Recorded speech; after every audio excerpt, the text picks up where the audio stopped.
Can you hear me Hi, okay? I can. Hi, Mary. Thank you for joining me. Hi. I just wanted to ask you a few questions about your gorgeous journey. The first one that really fascinates me is you started your gorgeous journey at Christmas. Yes. Most people don't do well at Christmas. You did exceptionally well. Why? What was your secret? I think the main thing was that I'd done a session at work where I'd done a fitness kind of assessment, one of those sit on, stand on things, and the results were so horrible. I just thought, "Oh, I can't bear to go through another Christmas where I put on 5 pounds, etc., etc." And I thought if I don't start it now, before Christmas, then I'll end up having an even bigger mountain to climb after Christmas. So I just had to get into that mindset that I wasn't going to put on any more weight, and I was going to change my life from that moment and not wait to do it at a later date. So Brilliant. that was it really. Once you make the decision and you're determined, you have to kind of stick to it. So that's what Fantastic. So, what made you stick to it? I think it was just purely, I felt like it was achievable because I'd seen some of your other ladies then in their videos and all their pictures, and I just thought, I've really got to do this for myself, really, because I think it's very easy to put yourself last when you're very busy and you've got a, busy job and there's a lot going on at home. And I just got to a point where I thought I can't go up another size in clothes. I just can't bear the thought of it. And I just kept that in my mind the whole time, really. Brilliant. So where, before you did the gorgeous journey, where were you at? You had the trigger at work, but Yeah. what was going on in your life? I mean, if you want to be descriptive, what size were you? What was happening with your health before the gorgeous journey? Well, I'd steadily put on weight over a few years, and I was sort of I was at a size 16 top and 14 bottoms, but everything was tight. It was getting worse and worse. It was very uncomfortable. I think I was about 12 stone 7, and I was starting to feel the effects of that in my health. So my ankles were hurting. I had plantar fasciitis on my heels, so it hurt to walk. So I felt like I'd got into a cycle where if I didn't actually do something about it, I was going to end up putting on even more weight just simply because I couldn't do the exercise or the walking or whatever I wanted to do to try and address the problem. You get into a vicious cycle, don't you? So yeah, and I was very stressed out at work. I was traveling a lot, working lots of extra hours, Mm. and I just felt like I was always running to catch up, really. And Okay, that's fantastic. So you had the trigger. I mm, know that you've got a very, very important role and a busy role. I don't know how much you want to say about that, but I would love to know. You found the trigger, but what were your motivations?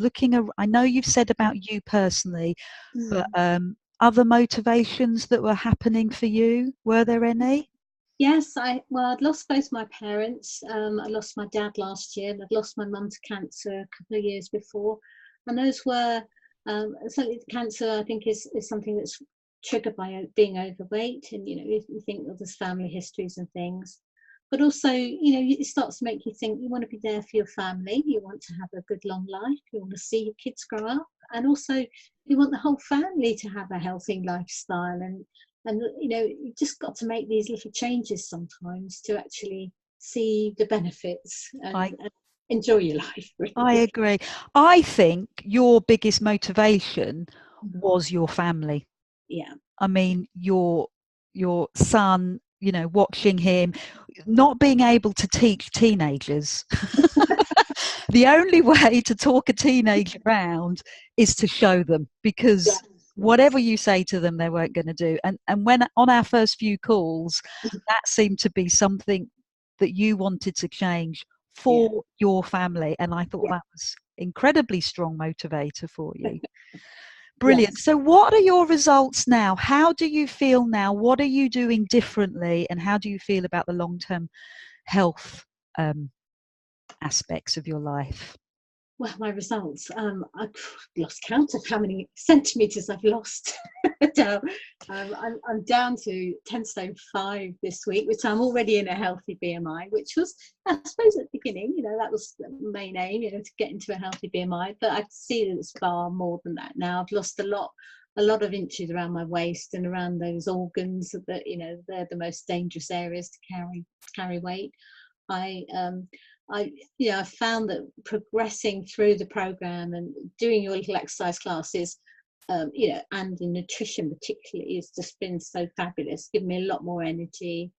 It's made time for me, really. Why do we spend so much time clearing the house up? Really, we ought to put ourselves first, and then you've got the energy to do that. So I've got a refocus, really. I'm not working such long hours, being quite disciplined about where the requests to do meetings encroach into my time, and do I need to travel to London that day to do that meeting, or can I dial in? So being a lot more disciplined like that. So I haven't got so many excess hours on my books. That's fascinating, Mary. So you've actually changed your whole life because you've put yourself first, and then it's had a catalyst effect on everything that you do. Well done. Yeah, exactly. And I'm preparing all my meals. So whereas I would go to London and I'd go out and I'd get a panini or something, or a sandwich or whatever, and you were eating a lot of the wrong sorts of things that were not good for me, really. And whereas now I take something with me, it's all prepped beforehand. I'm not hungry. It's just Good. A great change. Do you feel that you've got an element of control now? I feel like I'm controlling lots of things in my life, but also my body. No one's saying you can't have that fish and chips or whatever if I really want to do it. But Exactly. I know what the feeling like afterwards is, and and I know how to get myself back to the point where I just think, did I really want to feel that way afterwards? Did I really want to, have to go through almost like withdrawal for a few days before you can get back to feeling good again? So yeah, I have control. I know when I can do it, and I know what the effects will be if I do, and how to get back to, that to me, Mary, is the subtle difference. Because when you're on Weight Watchers, Slimming World, it is all about being chastised, being told off. And the conversation that you just had there with yourself about the fish and chips, it's not about telling yourself off, it's about a choice. And it sounds subtle, but the way that affects your psychology and the way that you think about yourself is two totally different ways of thinking. It's not negative, it's positive. You're doing this because you want to. Would that be a fair understanding? Yeah, and I've never done Weight Watchers or Slimming World or anything like that, because I couldn't bear the thought of the whole standing on the scales in front of everybody and being told, wow, you've lost a pound, or go, well, you've got to work harder now. I couldn't bear that, so that was one of the great things about working with you, really, that you actually, even when I sort of went humbly forward to say, oh, I had a not very good week, or I've done this week, you just say, it's fine, just intermittent fast next day, don't worry about it, move on.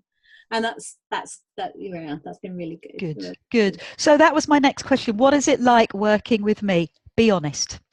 That's fun. And I think you're very incisive. I think even from that very first meeting we had, I felt myself changing straight away, because I just thought, oh my God, I'm saying these words and I'm hearing them as I'm saying them, and I'm thinking, why am I doing that? Why am I, working so hard, and for what, really? Sorry if any of my colleagues are watching this, but you know what I mean.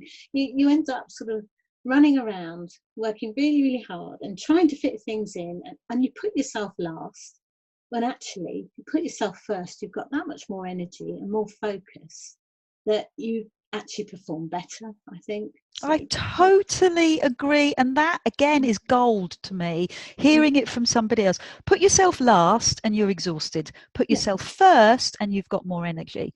So one of the comments, this is my last question, one of the comments I hear a lot is, especially from women, is basically they can't afford it. They'll say, I can't invest in myself, I can't do that for myself. Or they'll say, oh, well, you're too expensive, Adele. And I try and say, it's not an investment in me, it's an investment in you. Yeah. What would you say to somebody that would say that? Well, I think for me, because obviously with the first conversation I had with you, I didn't know how much it was going to cost. And when you first said the cost, I went, oh, and then I thought, well, what cost would be right? £2.50 or whatever. You have to, it's not actually the cost that mattered in the end. It was the commitment.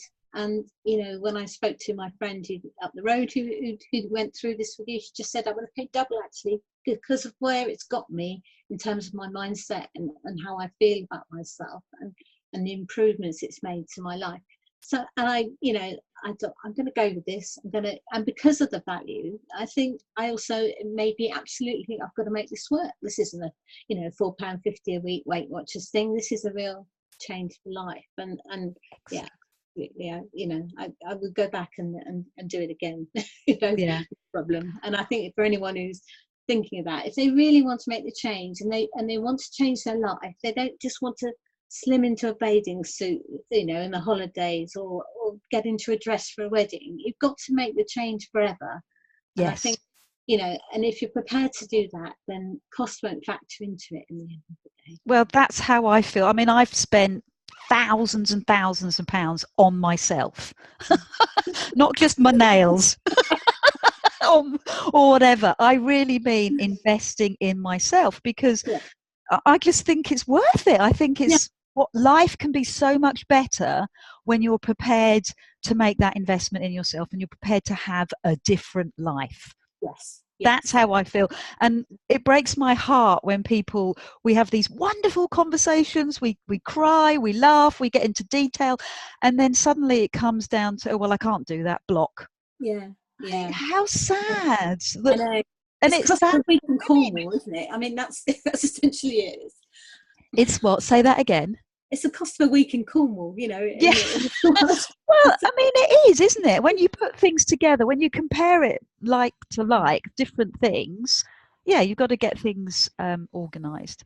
Brilliant, Mary. Thank you so much for being such a super hardworking, amazing client. You've done some amazing things. You've been an inspiration to so many women. Thank you. Very welcome.